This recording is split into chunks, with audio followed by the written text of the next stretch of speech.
I will take you through step by step how to sign up for an Adobe.com account and how to download the software to your computer. The Adobe homepage will look something like this. Go to the Sign In option. Here is where you will either sign in or create an account. If you're a teacher or student, always try the Sign In option first because you may have free access through that institution. If you know for sure that you do not have access, then go to Create an Account. Use the email you want to sign up with and create a password. Enter your name and birth month and year, then create account. You should now see a page that looks like this. Look for the All Apps selection.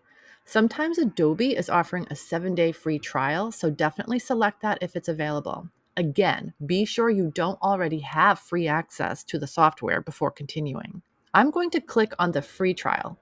If you are a student, go to the Students and Teachers option for better pricing, then click Continue. I won't select any additional offers, so I am clicking Continue again. Now we are at the screen where the payment info can be entered. After entering your payment method, you will need to fill out this brief education section. Then you can click on Place Order. The free trial has now started. I will show you how to cancel the free trial in a moment. You should now see a page that looks something like this. I keep saying something like this because the Adobe interface seems to change quite frequently. From here, you can download any of the apps you want to use. These buttons should say download or install. Take note of the filter by category field. Select different categories to find the apps you are looking for. On Mac computers, you can find your downloads in the Launchpad here. I am rusty with other computers, so hopefully you know where to find your application downloads. The installation process shouldn't take long, and when it's done, open up your app and check it out.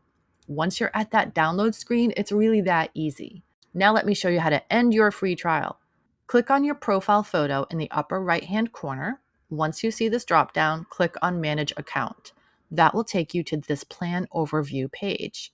Click on Manage Plan, then select Cancel Your Free Trial. It may ask you to verify your sign-in information. Be aware that the plan will cancel effective immediately. Click Continue. You may see an additional page with offers. Click Confirm Cancellation. You still have your Adobe account, but you no longer have access to the apps until you choose to resubscribe. I hope you found this video helpful. Please like and subscribe. It's free to do. And if you have more info to share about this Adobe download process, please comment below.